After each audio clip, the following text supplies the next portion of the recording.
Hey everyone, welcome back to the podcast. My guest today is Kai Wilson. Kai is a former college friend of mine and an old bandmate.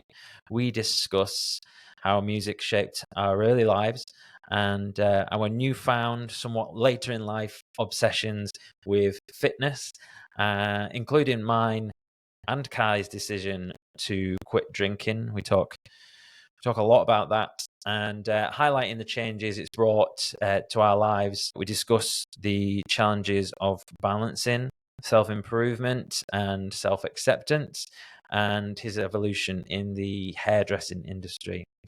Kai discusses the extreme measures that he's had to take to improve his metabolic health, emphasizing gut health, elimination, and the impact of diet on overall well-being.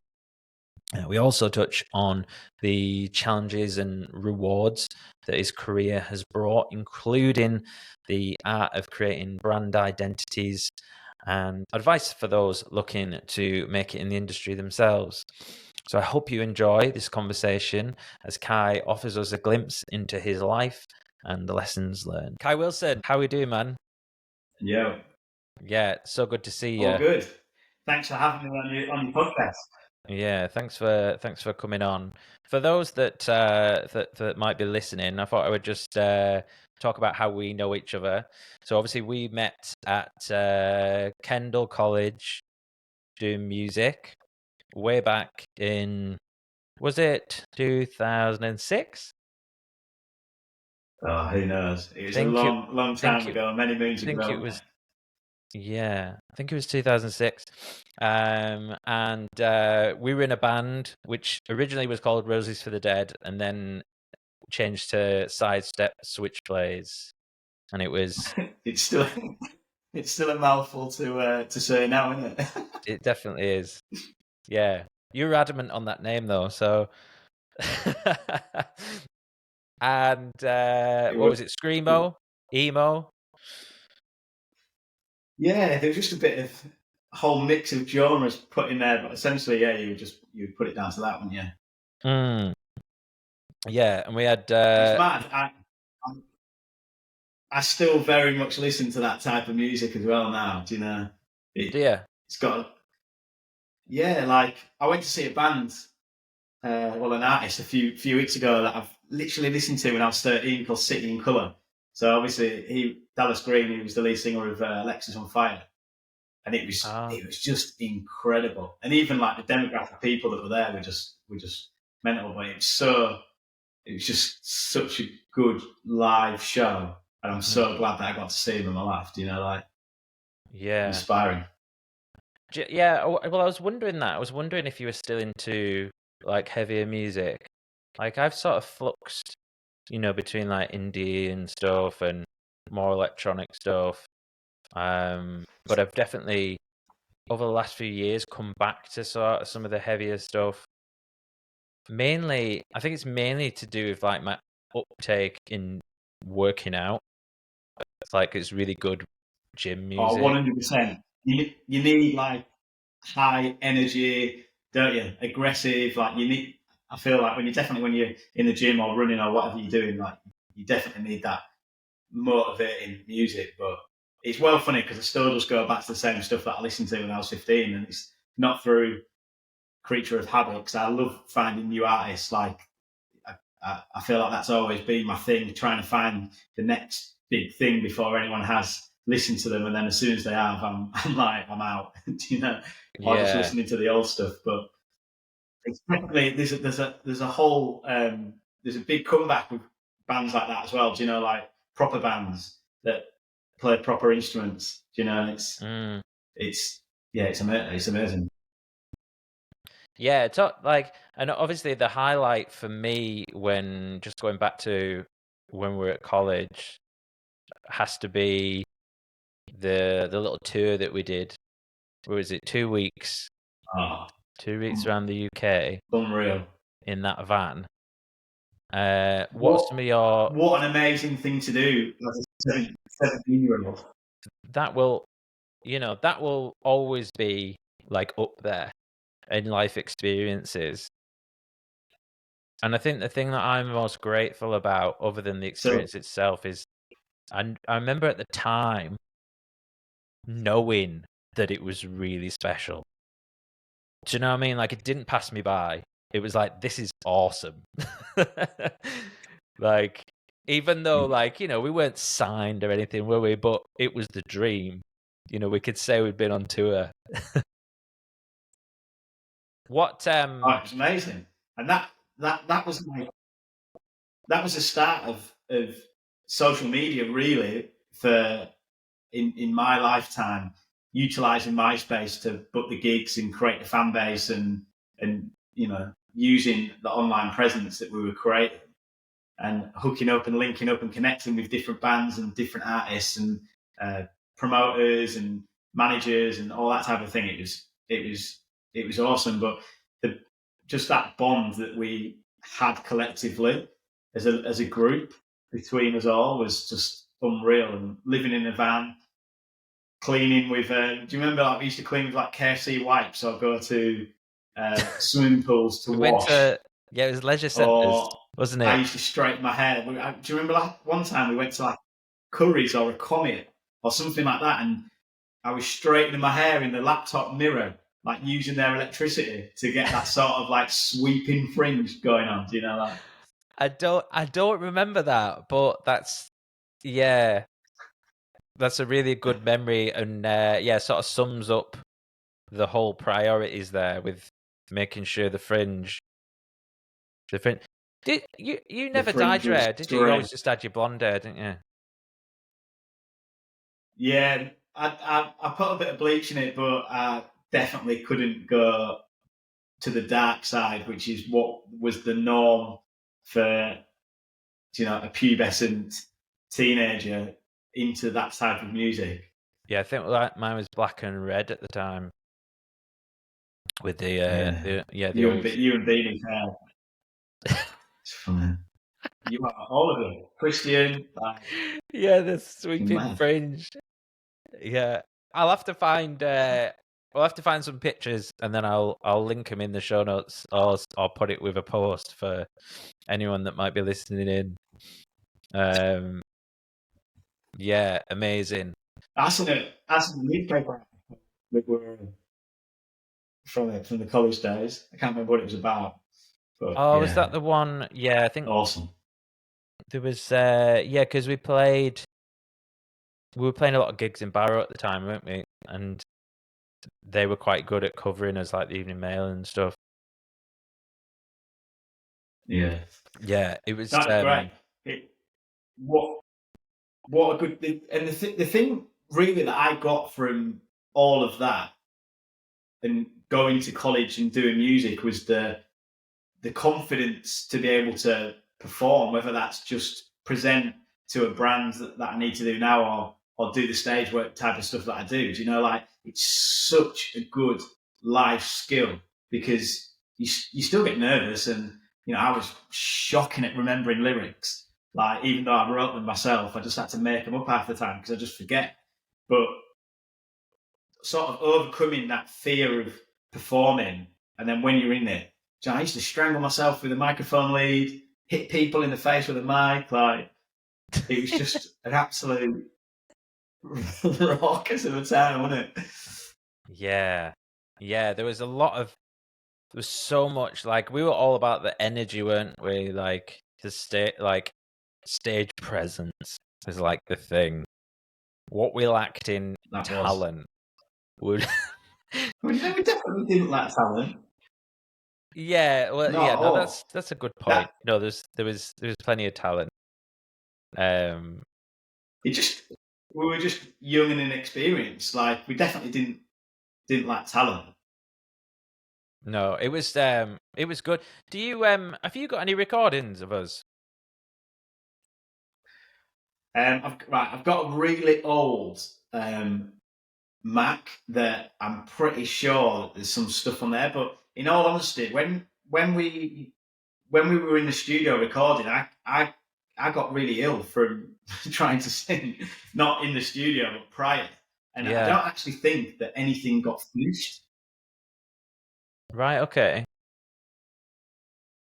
So I think that the recordings that I've got, I think are from the very, very early days, and I'm not entirely sure you were in it. Yeah, from one of the earlier Like, versions of Roses for a Dead. right, Roses for the Dead, yeah, like the very early days of it. But yeah, so I remember you all recorded your parts, and then I never, and then the band split up, you know. So it just never happened. But Yeah, because guess that's one of the we biggest. recorded with Tim Riley, didn't we? Yeah, And I guess yeah, that's one of the biggest regrets not finishing, because it's, do you know, and it wasn't a time really as well when people were recording loads of stuff. Like even YouTube was fairly new. yeah, YouTube. yeah. It was like now there's so much content, isn't there? And everything is just you can just record it like that, and with very little technology, you can put together an EP or whatever. But us doing it in the studio, Yeah. and I remember we'd had this track that we'd been working on for ages. I think Christian did the bass line, and it was really out there. And then we had like Tim put like this string section over it or something, and it sounded absolutely wild. But I never remember us finishing that. So yeah, it'd be interesting if we could find that. Yeah. My Lost a mate of mine lost in actually the sent. I don't know if you saw it on my story the other day, but a mate of mine sent me this thing that he'd found, and it was a CD with was it Roses for the Dead on it? I think it was called. I think it had Roses for the Dead, and then it was wrapped in some like Page 3 model or someone out of Nuts, and then it said, brilliant. "Play me, I'm sexy," and he said that he was going down to Kerrang Radio for some reason in Birmingham or something, and I like put this together for him. I said, right, you need to give that to the guy. Presumably he didn't find it very sexy and didn't play it, or maybe he listened to it and just didn't want to put it on the show. But yeah, what a great childhood and upbringing that that we had through that. Like it was just an incredible euphoric time for us all. Yeah, I just remember waking up, going to a Burger King, having a super fucking meal or whatever it was, and then that would be breakfast, lunch, and dinner, and then we would drink Strongbow all day in the van until we arrived at the show, and then played, and then yeah. I mean, I don't drink now, so maybe that was the start of a rocky road. 2 weeks Oh, of it's mad. I don't think either anymore. Do you not? It's just fun. No, I've done coming up 7 months now. Amazing. Well done. So, Yeah. talk to me about that.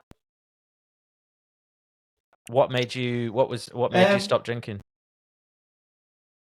So my relationship with alcohol has always been just a typical Brit of binging to an excess. So I never drank all the time. I wouldn't say I was addicted in any way, but socializing, I would just go full throttle till the very early hours of the next day, basically. And over time, I've got a family now with two kids, and over time, it definitely was creating problems within the relationship with Lauren.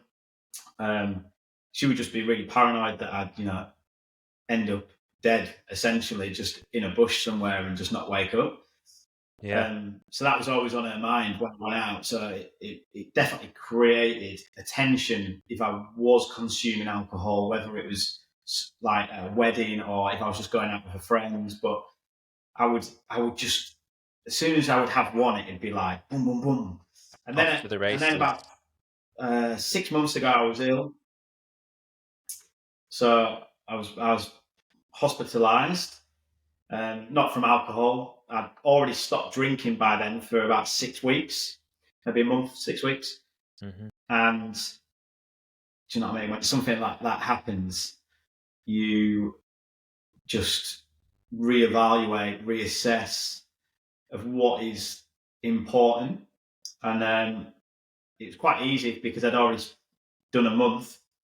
And over the years as well, I'd always do like 3 months out, 2 months out, whatever, of not drinking. And then I'd have an occasion that I'd be like waiting for, and then I'd just be turbo, and it just, ending carnage really. But and I was never a bad drunk. I was just overexcited.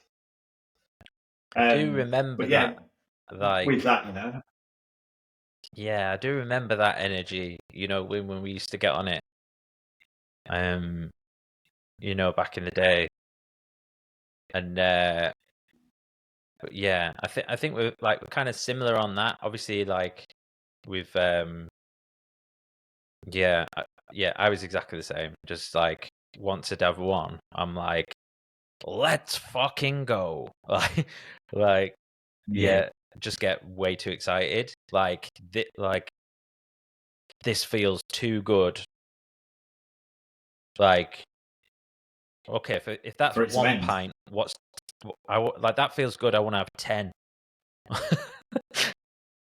Yeah. So I just don't see the point in having one. For me, it doesn't really do anything.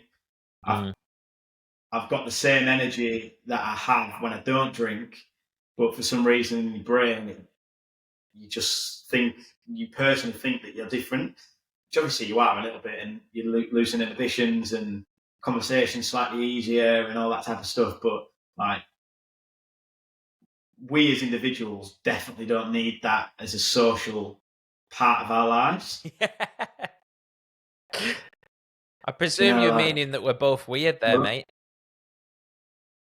Yeah, we're just off our fucking box, aren't we? Do you know, like, that's just what it is. My sister said to me once, she said, you're already like so like emotionally charged.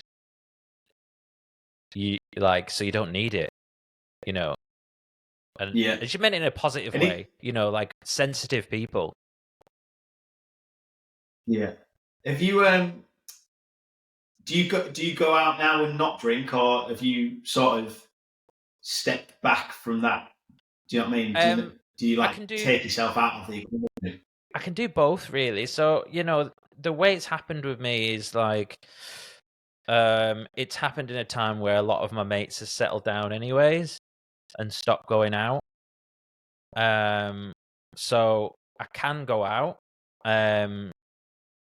And like I went most recently, we went to a Chemical Brothers gig in Manchester, and everyone was drinking.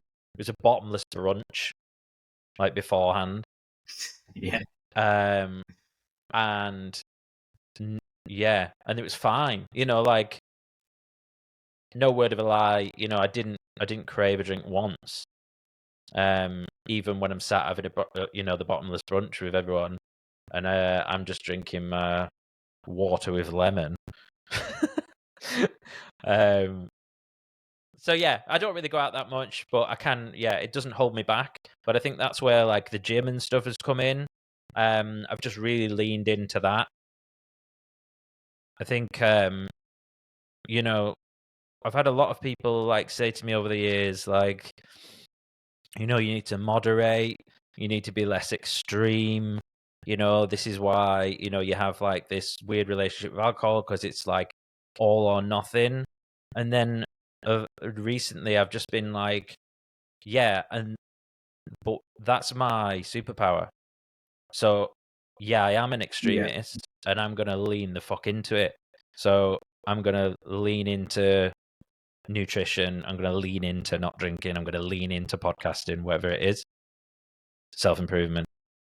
Yeah. And I think, like, do you know what I mean? You have to, in a world where there's so much advice out there, either online or from your friends and the rest of it, it takes real strength to know yourself and, you know, what's right for you. But it's getting that balance. Yeah. We're definitely similar in that, and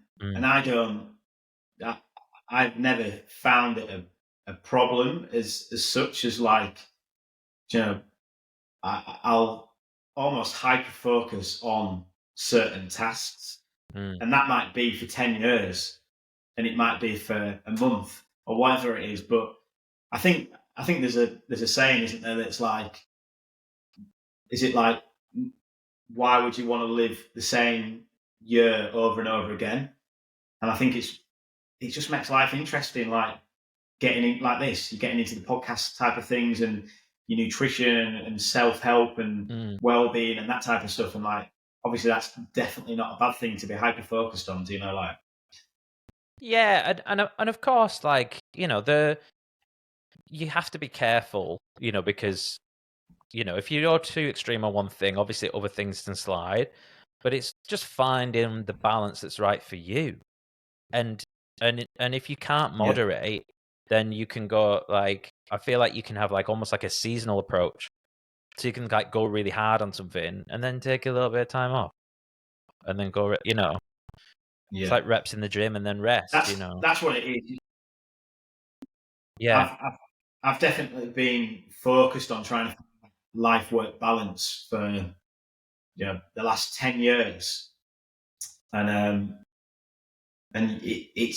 it's never there for that, how it's portrayed into society. And it's exactly what you were saying, you know, sometimes you might need to work harder than other times, and that's just how it is. But you've got to make sure that you're giving yourself that respite. But yeah, and you know, it's, you know, when it's hard because you want to have advice from people around you, but it also depends on, like, what you aspire to. And if you aspire to something that's maybe out of the ordinary and is not common with the people around you, then you have to be careful with the advice you take. Yeah. What 100%. Talk to me about, on that note, you're in London, right? Is that right? Yeah, well, I now live in Essex, in Leigh-on-Sea. So it's about 40 minutes commute into London. Right. And so let's just rewind the clock a little bit. So after college, we pretty much, like, you know, we've not really seen each other much since then. Give me a little whirlwind stop of the highlights and what happened after college and how you ended up down in London. So essentially, after college, I needed to make a decision whether to go to university or get a job. And going to university, I knew 100% that I'd only be going there for the sesh. Do you know, like, that is the only reason why I would have gone. So I made a conscious decision not to do that. And I was trying to I was working with my dad as a decorator, and he was pushing me to get a job in the trade industry, so electrician, plumbing, something that was, like, never going to go out. You know, you're always going to have work, essentially. And because I was 18 at the time, so I'd already been to college with you, the government funding would have finished the year that I started applying for the job, so no one would take me on. And then I was walking back from a job interview from a plumbing merchant that I didn't get, and I just walked into a hairdresser's and asked for a job. It was like the most bizarre and weirdest thing. Like, a girl from school called Steph Brown, she sort of planted the seed a little bit to say that I'd be good as a hairdresser. She was already doing it. And yeah, I just walked in, asked for a job, and that essentially was that. I still did music a little bit on the side, changing from screamo to acoustic and folky, and I was still trying to do that, but hairdressing soon took over because I was still getting the the adrenaline and the creativity outlet that I needed through what I do now. So yeah, I studied there, worked there for a long time, moved about a little bit, and then I had the best foundation at Daniel Gray Hairdressers in Kendal. They gave me an amazing start to my career. And then sort of met a guy along the way called Matt Woolley, and he invited me down to London. So I essentially, just to cut a long story short, I went to work for him and various people throughout that time. Well, two people. There was Matt Woolley that I first went, and then Adam Reed at Percy Reed. And then I was getting all of these amazing opportunities that any hairdresser in the world could ever ask for. But for some reason, it just wasn't enough, and I wanted to go on my own, and that's exactly what happened. Finished the relationships amicably, but went off on my own and built a salon in the warehouse where the bed was above the backwash, and I just started the journey for one of the salons that I've just recently closed called The Social. It's been about 10 years doing that. So yeah, amazing. There's so many highlights in my career that I've done, but essentially throughout that process, for a lot of it, I was never present. Nothing was ever good enough. It never is. I'm always thinking of the next thing. I never really sit down and reflect on things. So it's been a big focus for me to try and just enjoy the things that I do and try not to. Essentially, that's what put me in hospital.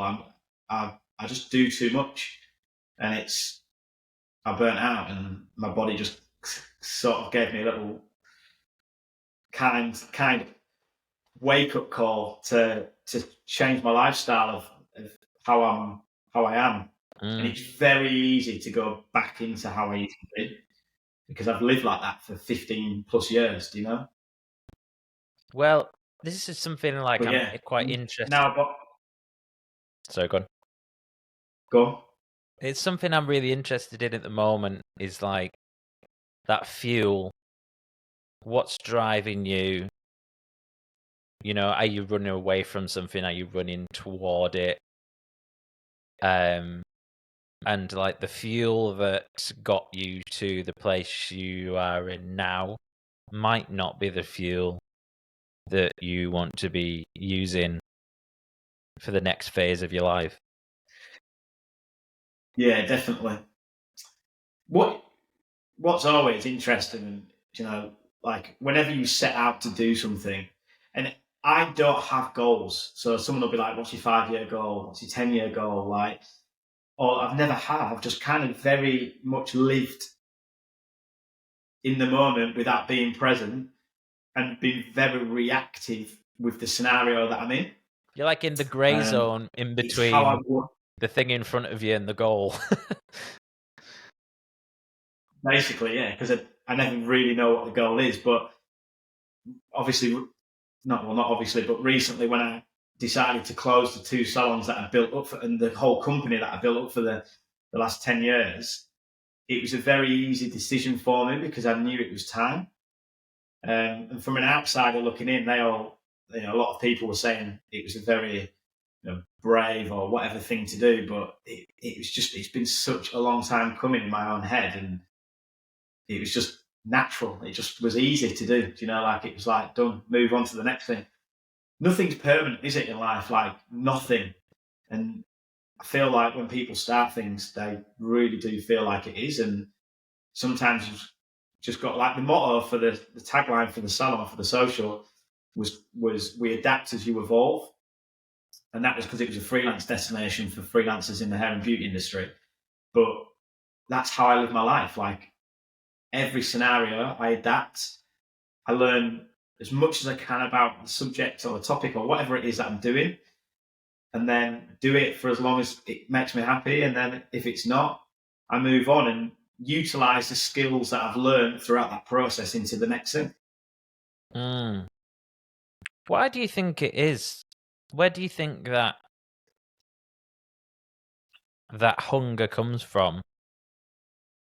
That constant sort of wanting the next thing. Obviously, it's a kind of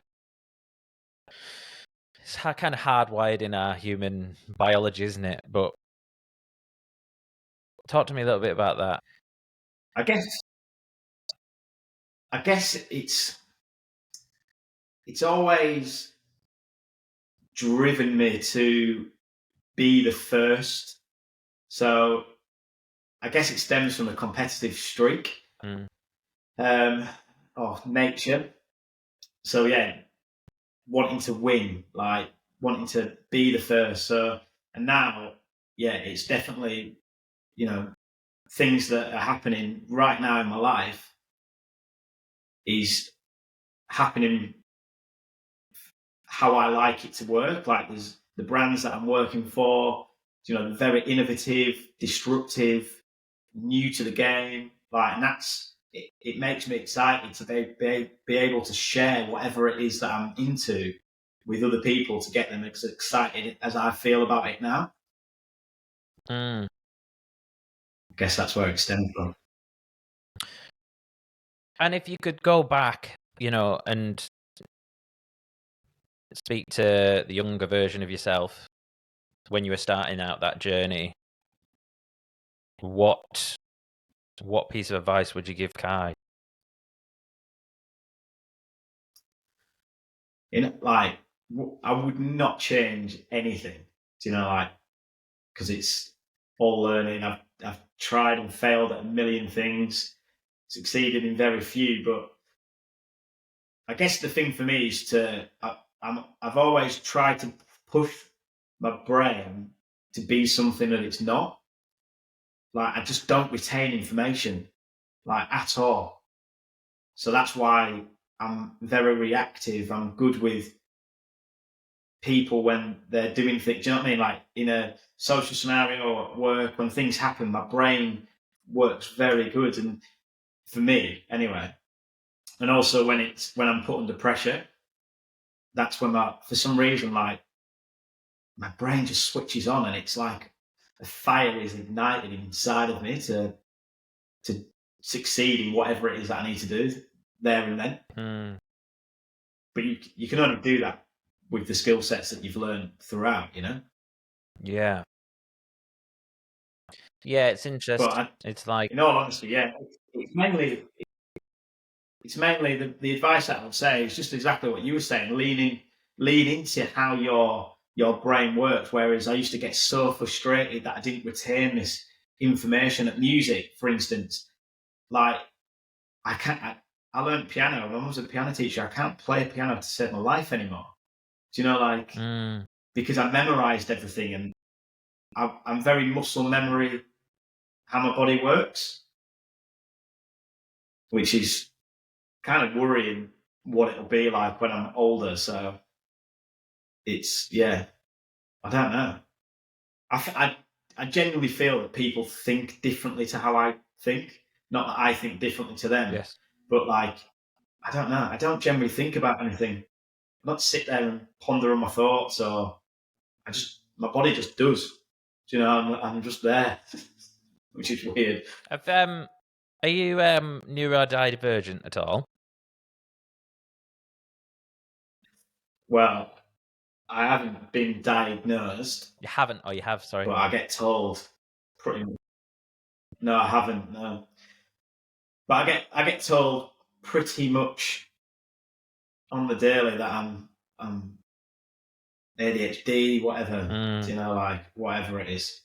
I think there's a strong chance, but I don't feel like for me getting diagnosed wouldn't fix anything. Yeah. I wouldn't want to go down the Western medicine route to counteract it. I love how my brain is. You know, like fucking love it. Love how I work. Love how it connects. And that's just you've just got to have things in place for when it's not working as well. You know, especially coming out of lockdown, I had the best time, in all honesty, which is, I know it was a shit time for a lot of people, but it was when I was so free because I didn't have any cogs turning in the back of my head. And that's partially why I closed the salons down, because even though I didn't need to be there and I'd run it like Airbnb, so it was all done online, everything was done, there was still them cogs turning in the back of my head. And the plants need watering. Is there enough towels? Is the coffee there? You know, like stupid stuff. But that's, as soon as I shut that off, I was like free again. I had a lot of freedom. And that's when I become more creative. Mm. But for some people, they definitely need to go down the Western medicine route. And it's, again, finding out what works for that individual and how they want to do it. But for me and how I am, I just don't want to suppress any of the emotion that I've got. Yeah. I don't struggle enough to need to do that. But, you know, one day I might. Yeah, I think I mean, I'm like hugely like anti-medicine in general. I mean, obviously medicine is amazing, but the way that we currently use it to fix things, you know, we'll just take a pill for this or whatever, and you know, quick fix. Yeah, so like I'm like big on the whole holistic approach to stuff. Same. And well, you know, we do a lot of homeopathy stuff. I think, in all honesty, right, I'll tell you this. So I know I keep relating back to it, but it's because it was a pretty big deal in my life. But before I was ill, I felt like I was going to explode. I was going to the gym 4 times a week, doing, you know, high intensity training, lots of weights, boxing, climbing, paddleboarding, walking, like, and I was gaining weight. And gaining weight even the PT, gaining Ed, that fat or gaining muscle. Both. Right. At both. So, and my PT, Ed Hyde, at Rum Gym in Leon C, he even said, like, towards the end, he dropped my days down in the gym because he was just like, you're just so stressed. But I never felt like that in my head. And essentially, I felt like my body was going to blow up. And that's why I stopped drinking alcohol, because I knew that was a big factor. Mm-hmm. I'd already not drank caffeine for a long period of time because it puts me to sleep. It has the opposite effect that it's meant to have on me. Very interesting. Yeah. And essentially, so anyway, I was ill, I was in hospital, they thought I was having a heart attack, and it was like my body was just inflamed, there was scarring on my heart, all of this type of stuff. So lifestyle change complete, like straight away. Already stopped drinking alcohol because, again, that's a big factor, I think, in a lot of things. And then I went and got a colonic done. A what? Sorry, I'm trying to think of the new term. I'm trying to think of the new term that they call it. But yeah, I got a colonic done where they flush all your colon out, basically, and got it done with a mate of mine called Laura Hart, and she was like, "You're just riddled essentially with yeast, and there's no good bacteria in you." And I had 2 sessions with her, and she sent it to this lady called Gail at the Annandale Clinic, and she did a Vega reading. So they put a current, you hold onto a metal thing essentially, and she taps your toe, and it links up to this machine. She puts the food on the machine, and it tells you how. Well, basically, it's out of like 100. an intolerance 100, test. you're allowed to eat it. Kind of, yeah, but I'd already done blood and hair intolerant allergen tests. Allergen. And she'd done this Vega reading with me, and I've been doing it nearly 6 weeks coming up. And within 2 weeks of doing it, I've got 10 ingredients I can eat, right, Jason, at the minute. It's fucking hard. But, you know, all for the bigger picture and all that sort of stuff. And within 2 weeks of doing it, I started feeling so much better. And I'd had so many blood tests to find out my heart was still hurting, like why my stomach was in pain, like all of this type of thing.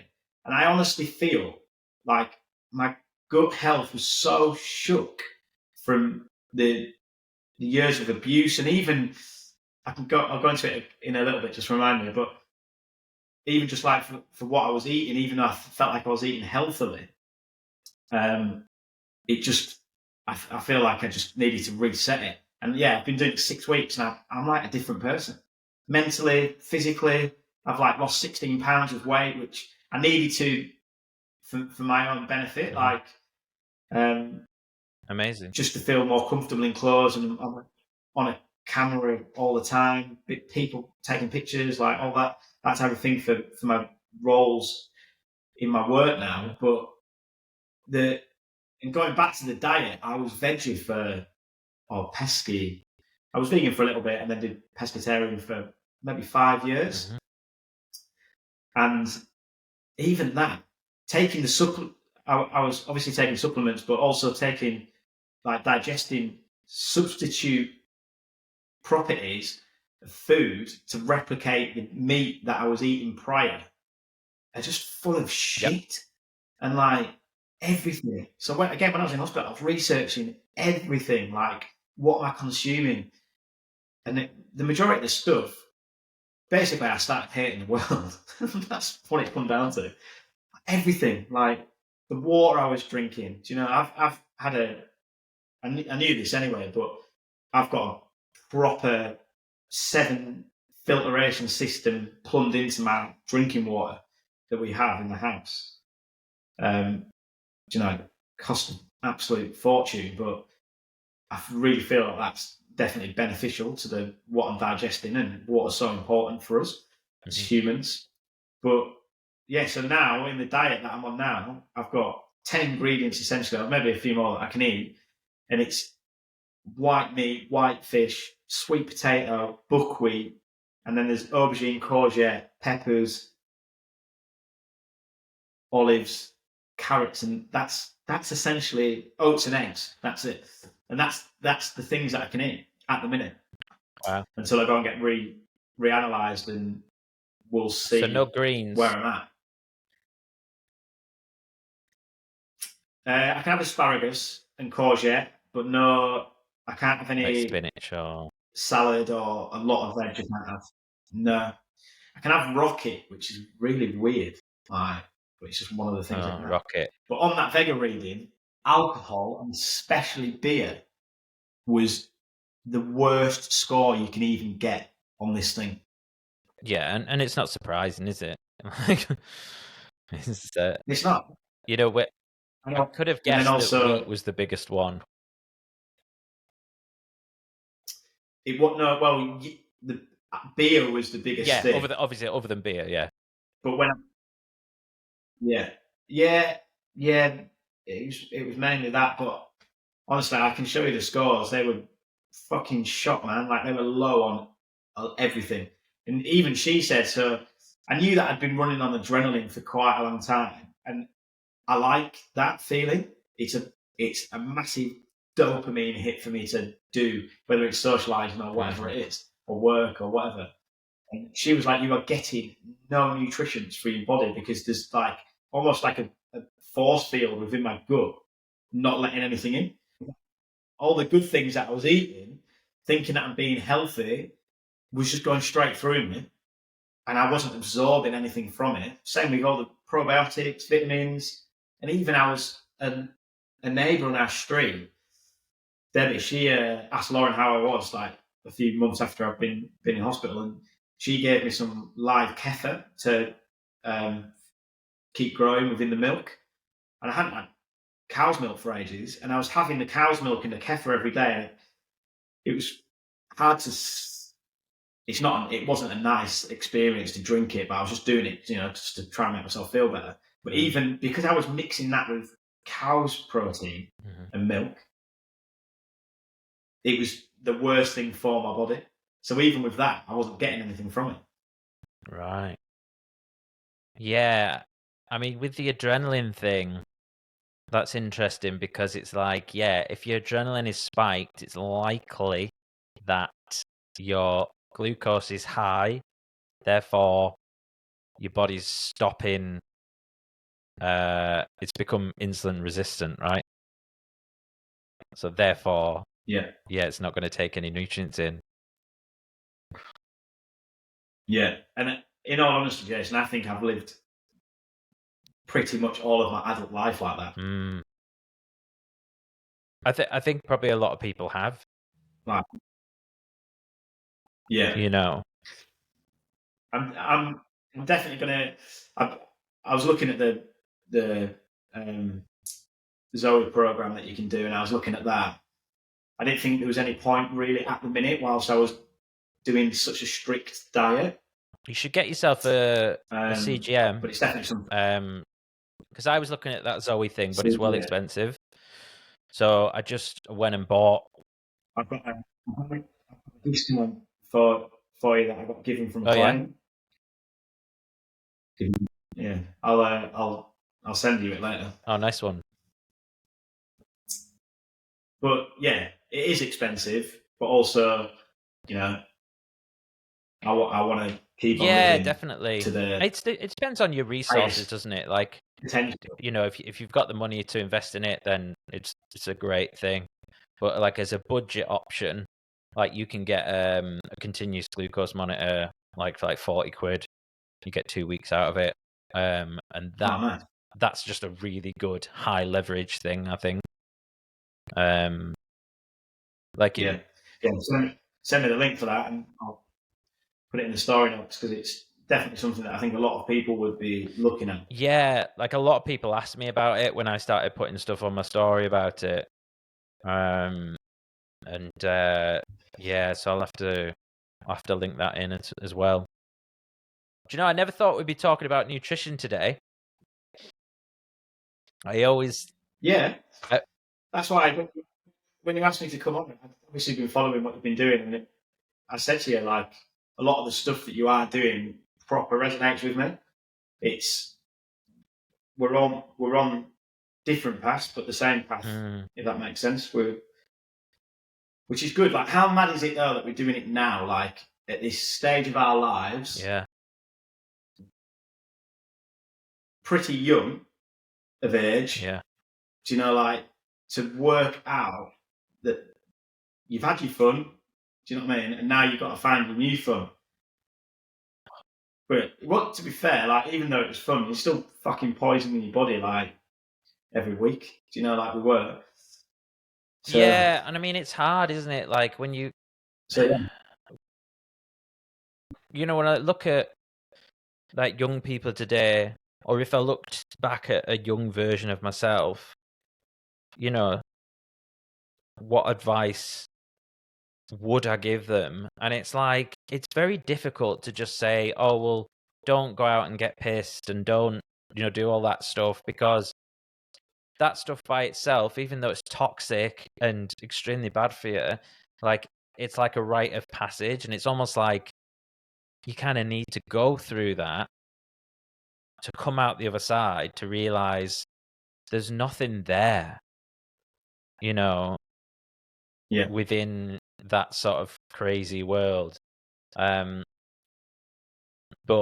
I suppose, you know, the one thing that you don't get, I always wonder about like the whole drinking thing, and it's like, what is it? Like, what is it that's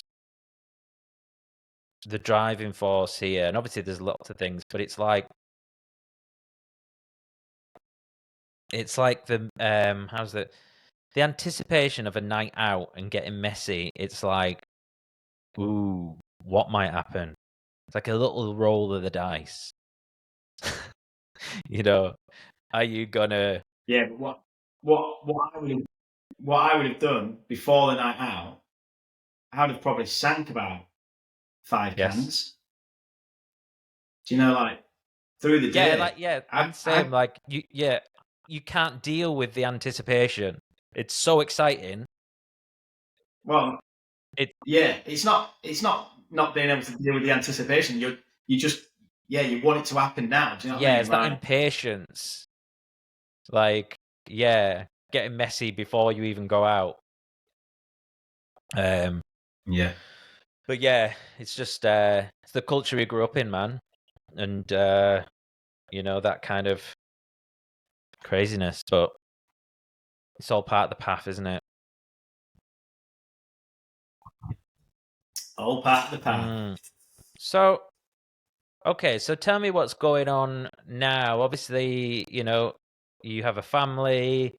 Like, what's an average week look like for you at the moment?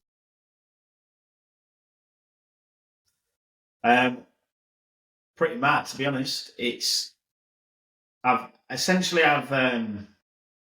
used to run a column doing clients, as well as try and do all the creative stuff for the brands, creating the content, putting on photo shoots, like making wigs, doing all that type of stuff in the hair industry. But now I've got rid of that side of things. So getting rid of the salons, it just means that my weeks now are a lot more sparse, in a way that it gives me that freedom to be able to do the things that I'm doing. And I've got a lot of brand endorsements that I'm ambassadors for within the hair industry. And in all honesty, I don't really feel like I used to fulfill or add the value that I should have been adding. Whereas now, because I've got that freedom to do things, and at the drop of a hat as well sometimes, because it's needed, like from things, I'm adding so much. Oh, I feel like I'm adding so much more value into these contracts that I've got and stuff. So, yeah, for instance, this week, just to put it into perspective, I was at Centre Parks on the weekend with the family and some friends, which was amazing. And then I came back straight into creating some content for brands. So I've just been given the title of an artistic director in the UK for a calligraphy cut, which is a new cutting tool. Amazing.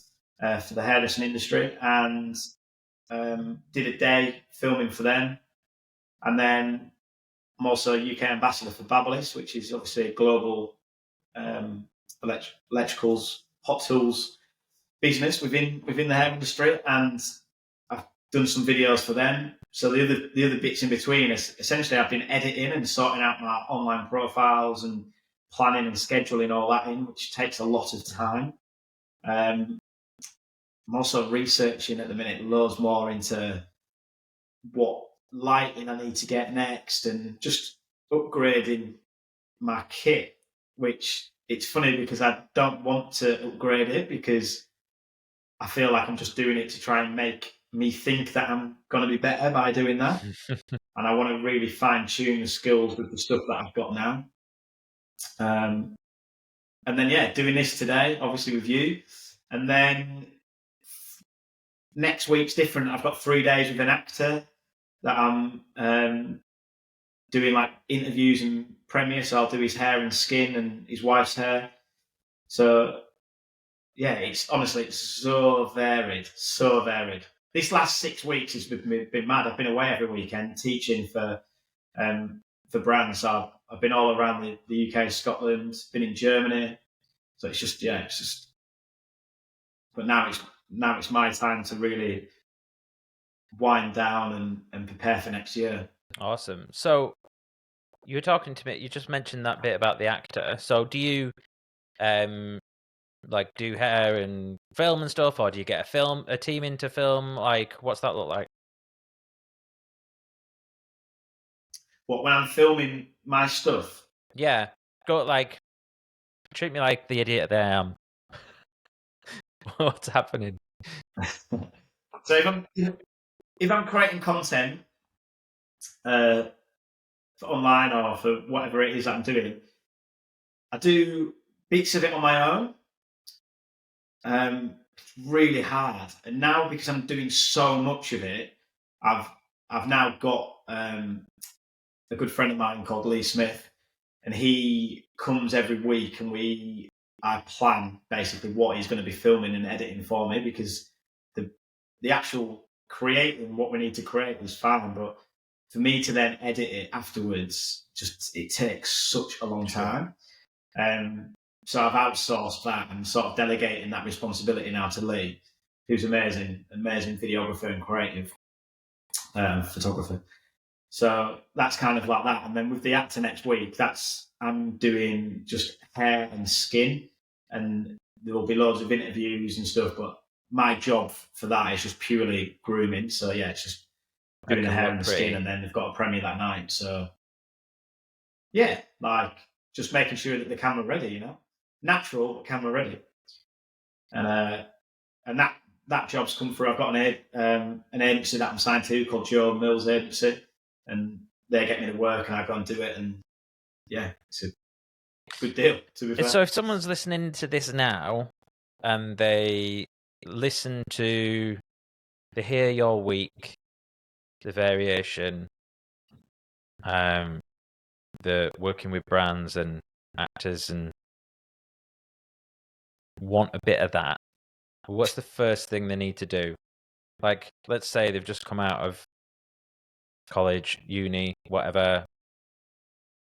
What's the first thing they need to do? I guess it's whatever line of industry that you're in, line of work that you're in. It's about creating an identity within the community that you're involved in. And I did that through social media and connecting, and I worked so much for free, which in the creative industry you generally do. But it's because I was buzzing, I was driven, and that I used it as my studying. So that was my investment, that I was putting in my own money for it, which was way less than what uni would have been. And then essentially from that, it was, you know, in the hair industry to get noticed, and I guess within any industry, I focused a lot on awards. That definitely was like an ego thing to start with. You know, I wanted to be seen. I wanted to be the man, you know. I haven't entered any competitions for a lot of years, and it's because the last one that I won, which is this one up here, for best new salon, I think it was 2018, so a long time ago. I remember receiving the award in front of, you know, I think there was 1,000 hairdressers or whatever there was at the oh god, where was it at? Modern Tate, I think it was, or the Natural History Museum, one of them. I honestly didn't care that I won it. I was like numb inside. I had nothing to say down the microphone that was going to add any value to anybody. So I just stopped doing them. And spoke to someone. I did like a live with a good friend of mine called Stuart Roberts, who put me up in his house in his glorified shed at the bottom of his garden, for a month when I didn't have anywhere to live in London when I first moved down. And he's an open.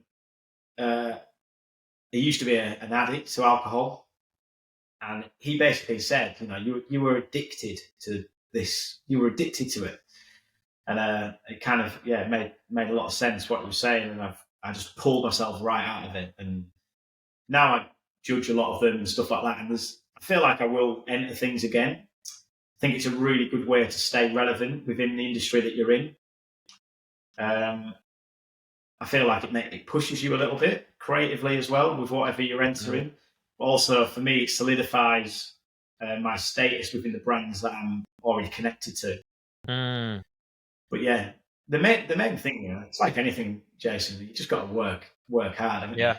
Find something that you're into, work hard, devote the time to it, and also make sure I think you've definitely got to be able to do it whilst you've got the energy, whether you're young or old. It's when that energy's there and it's right, you've got to just go fucking full throttle with it. That's why having all the other things implemented and in place, which is what we've got or are getting in our lives now, is really important to have that along that. Otherwise, you'll just end up burning out, which is exactly what I did. And your body just shuts down, and if you ain't going to stop, it will just definitely tell you to. It'll put you in bed, or worse. Yeah, it's like, I think one word that comes to mind is like hustle. Like, you were always hustling when we were at college, and and me to a certain extent. I feel like maybe I was like a little bit lower down on that level than you, but like, you know, it was like you say, MySpace, DMing people, like getting them to come to shows and stuff. And I think, selling t-shirts. yeah, the t-shirts. I think, pretty sure we started using like some of the early AI stuff, didn't we? To like message and add people on MySpace, like bots. Oh, 100%. Yeah, and we used to get like. Well, I'm glad I did it. Sorry? I'm glad I did it now. Or not now, then, because I then haven't done that. Spamming like, people. with my other social media platform. Yeah. Got it out of my system to try and get my leg over someone. You know what I mean? Yeah. Funny. Yeah. Get your spamming out of your system early. What would you like to be known for, looking back?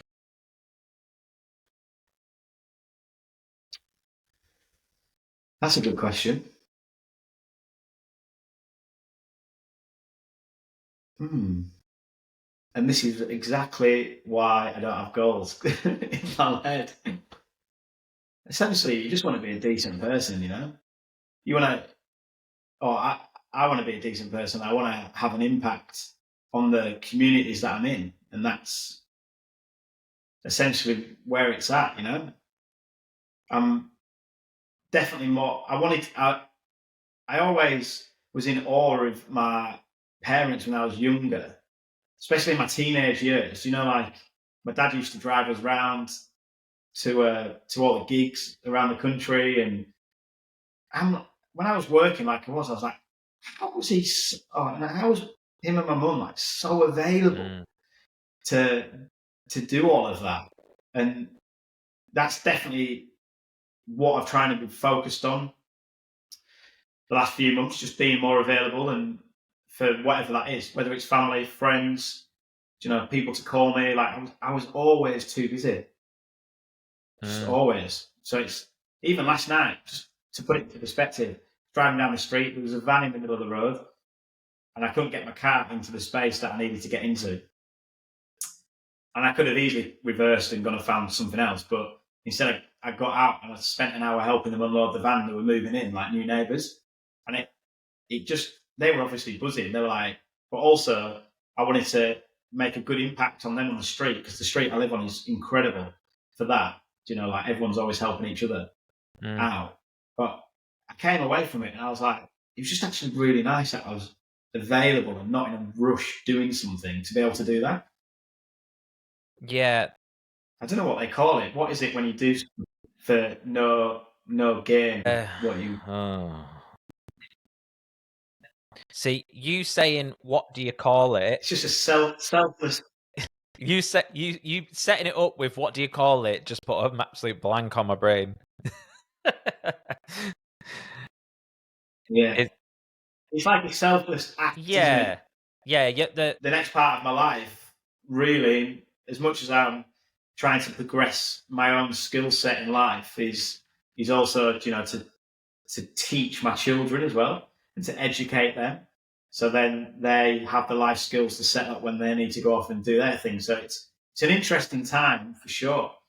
And changing my focus from just being so self-contained in my own head and going, you know, a million miles an hour to just having a bit more of a thought process around it. But there's not really anything don't really want to be anything.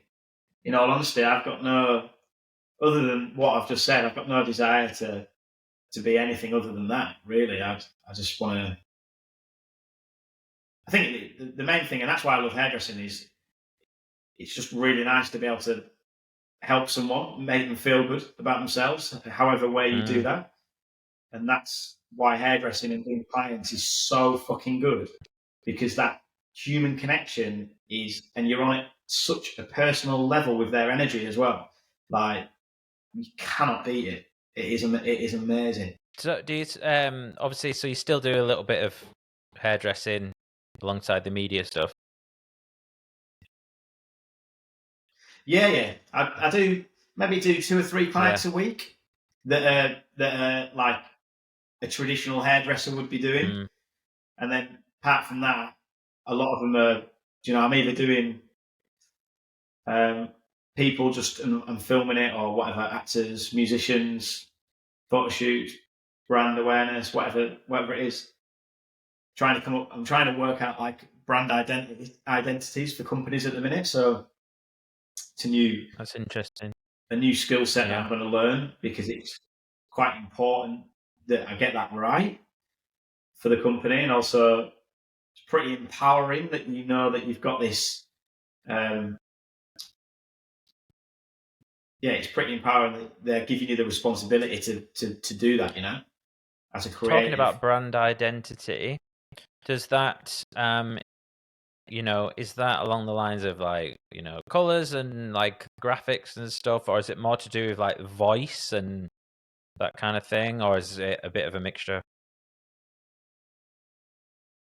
It's definitely a mixture and stuff. And for me, it's where my skill set is at the minute. It's about creating the overall feel and emotion from a single picture.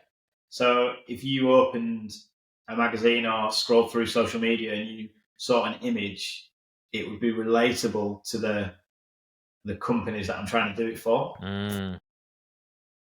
Graphics and stuff like that. Like, I enjoy doing it, but there's a million better other people than me out there. Do you know what I mean? So delegation is key when it comes to that. Working in teams and voicing everything out there. So yeah, man. Yeah, it's like and lots of people have said plenty about this over the years, but like, yeah, knowing your strengths and what to delegate, but that's not easy, is it? And like, no, it's not. I've sort of like, I've done, I have a little web design business alongside, I have a few different projects and stuff, and I've sort of got to the point where I've realized actually maybe I'm not the best builder. Maybe I'm not, maybe I shouldn't be doing that bit, but obviously being able to do all the things is great, but then that allows you to be a better project manager sort of thing, when you step back and go, okay, well, now I can pull someone in to do that. I can pull someone in to do that. And then I can maybe tie it all up. But yeah, at the same time, useless at managing things. So I always need someone in the background doing that type of stuff for me. Well, you're like the creative drive, telling you where to turn up. Yeah, 100%. Yeah. And I think like going back to when we were like at college and stuff, I think that's what helped us with the band, wasn't it? Like having people that can drop into different roles.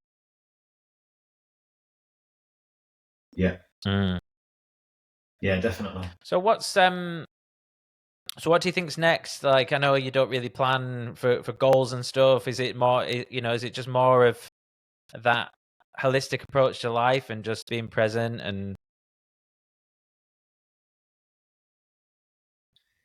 yeah, the main thing is to make sure that I can get myself up to like full health within my control. I feel a hell of a lot better than I did over the last few months, but maybe 85% at the minute, 90%. So we're getting there. Just waiting to hear back from some results, and then I can move forward and decide on which route I want to take. But yeah, next year is really busy. I sort of stay focused on that. I've just got some big contracts in place for next year, for 2024, and I just want to, just make sure that I'm delivering. Nothing I do, in my opinion, is ever good. So I always reanalyze it and try and do it better the next time. But yeah, I've got this strange perfectionist mindset that's unrealistic in every scenario, and it's even creating a studio, it was meant to be a 6-week project from a company that I was paying outright to do, and in all honesty, they've still not finished it today, and we've kind of just had to settle on it because it's just never going to be to the standard that I want it to be.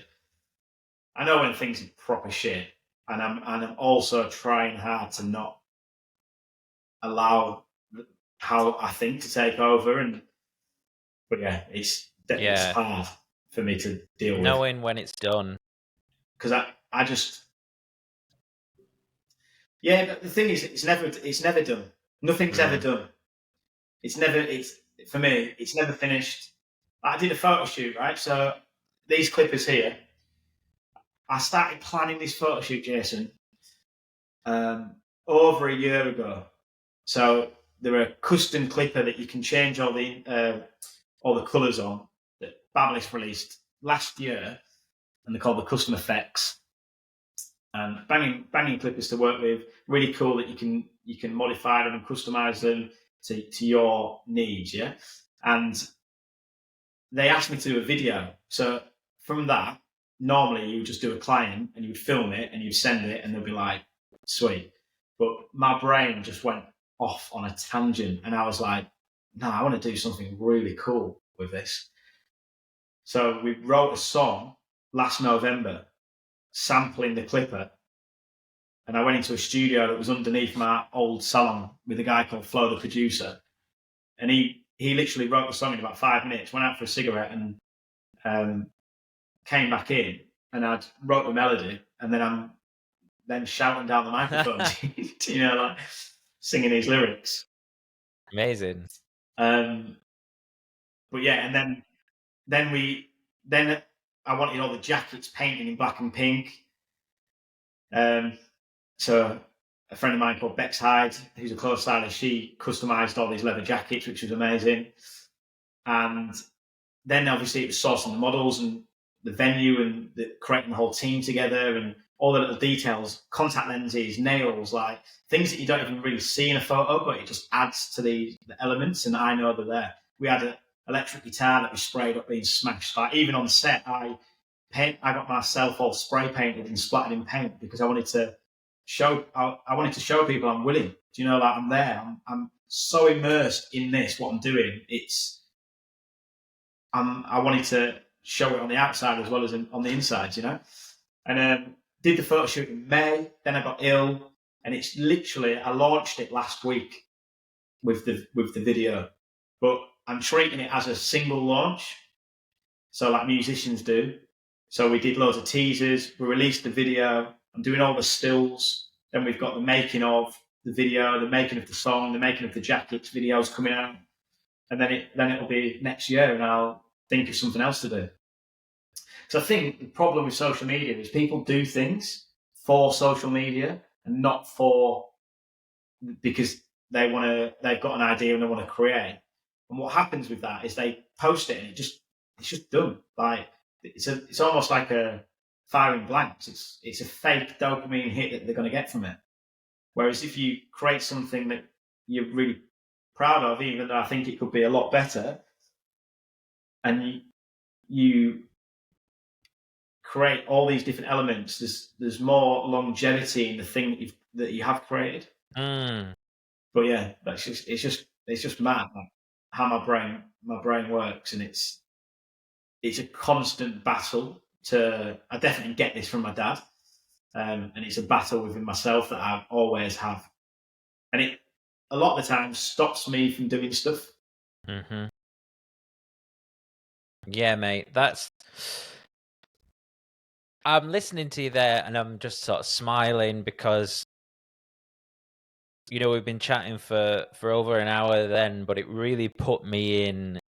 I can see your mind working. I can see you going from, okay, let's do this, let's get the leather jackets, let's do this with the spray paint or whatever. And it reminded me of the Kai that I knew when we were at college, and it was always like just pure creativity and that sort of tenacity and that constant, why don't we do this, then we could do that, you know, and I think that is just totally summed up your superpower and how your approach is just so unique to many other people's, because it's like you won't let anything hold you back.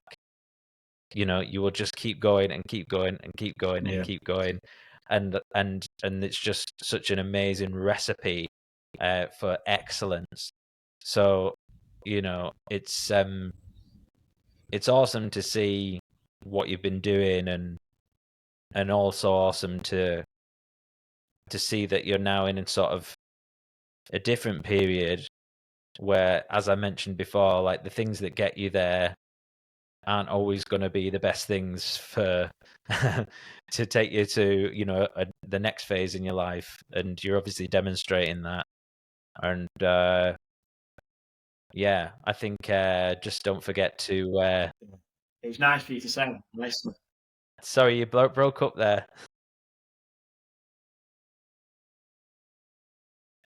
I said it was really nice to hear you say that. And one of my friends, when I showed him the photo shoot I was on about, he literally said exactly the same thing as you. He's like, if I could get in your head, this is what it would be like.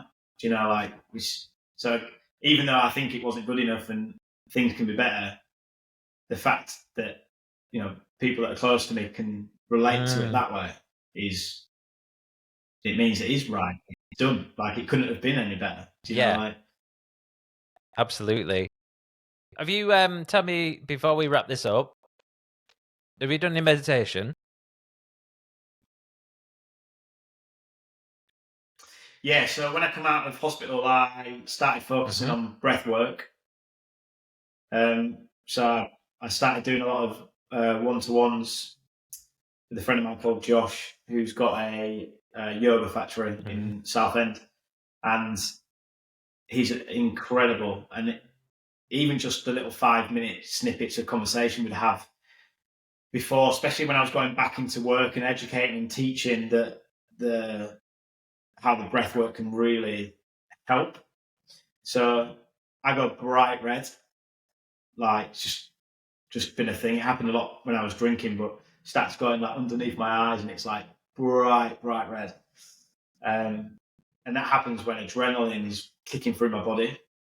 So when I first come out of hospital, I started going to him. A few months later, I took 2 months out, and a few months later, I went and was teaching, and I would get so excited about what I'm doing, my heart would start hurting. So I had to keep leaving the room to do some breath work. And then I told him this, and he was like, in all honesty, Kai, he's like, do you think that even though you're getting paid good money and you're really good at it, he was like, do you really think this is a good place at the minute for you to be in? And sort of hit home, really, that I've lived most of my career in that adrenaline state. And it isn't a good place for me to be in unless I can regulate it somehow by essentially meditating. The problem is for me is when I'm starting to feel all right, I neglect that side of things. Even though I know that I need to be doing it, it needs to become second nature. It needs to be a practice daily, and I need to be putting myself into them spaces and have the people around me that I like that you know, push it forward. Which a lot of my friends are into. Have you read Atomic Habits by for James instance, Clear? normally when I go on stage, Did you hear that? Sorry. No, I'm more audio. Yeah, well, actually, kind of guy. have you listened to it? Because I'm the same, mate. Because I'm dyslexic. That's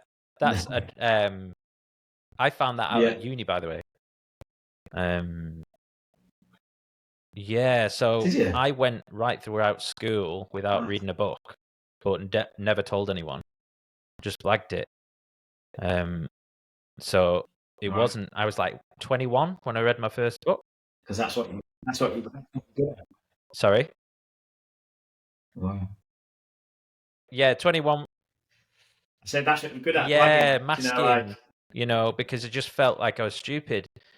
But then, you know, being sort of diagnosed has allowed me, although I don't like labels, it has allowed me to understand myself a bit better and made me realize you're not thick, because I would just think I'm kind of thick, but not. I couldn't understand it, but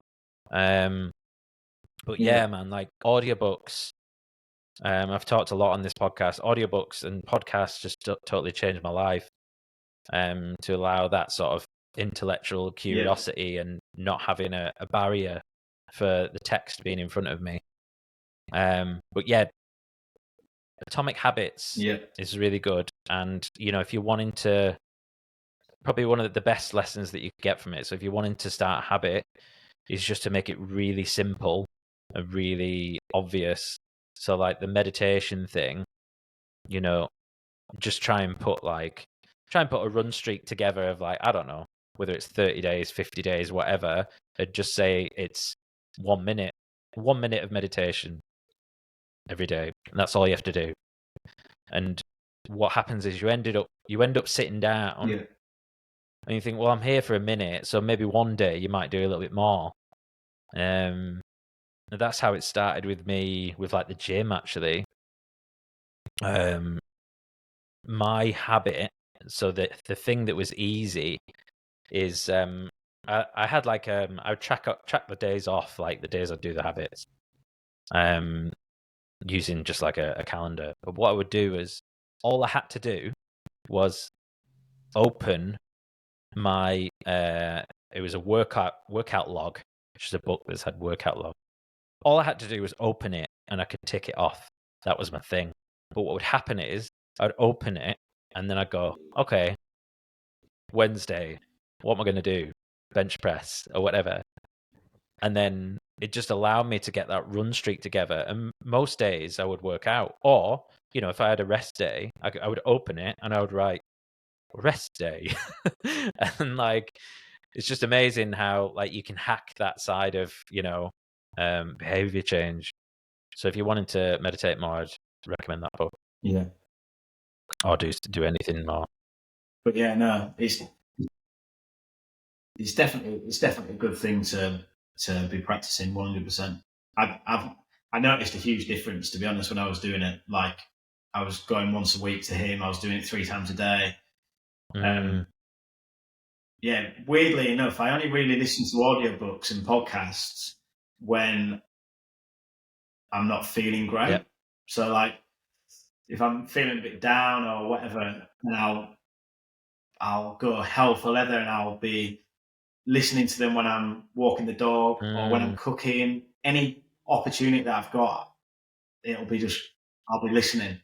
But when I'm more up, which I am now, and energized and just feeling like I can tackle anything, I listen to more music at that moment in time. Yeah, and that's good to like cycle on and off. There's a third one there though as well. So you've got like inputs, so like audiobooks and podcasts. You've got like music, which is more like emotive and energizing. But there's a third one that I really try and get, which is like stillness, silence. So like sometimes I have to stop myself from listening to podcasts all the time and just allow things to come up, which I think is a real game changer. Just like a good walk around the block without your headphones in can sort out a lot of problems. Yeah. 100%. I do a lot of I get in the sea a lot. That's awesome. Pretty bulky. And it's really the only time that I feel free. You're not on your phone. You're concentrating on your breath. Yep. You can't be any more present than when you're in freezing cold water. And I know you know because I've seen you do it daily for ages. So like, it's such an amazing thing to do, and just being in water in general is a real good like mental stabilizer for me. I live by the sea now. It's incredible. Yeah, that's awesome, man. Yeah, I couldn't agree more. Although I don't have time to go down to the beach, so I just get in the bin.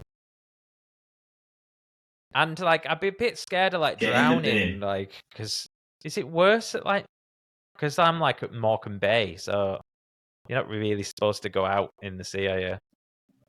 I don't know. But it might be better in like if you're not in a bay. A lot of people swim. A lot of people swim where I am, but the problem is all the sewerage that gets pumped into the ocean. Yeah. Listen, man. Well, just another fuckery of the I know you need to get going shortly, so we'll wrap this up. But if people want to keep up to date with your stuff, where should they go?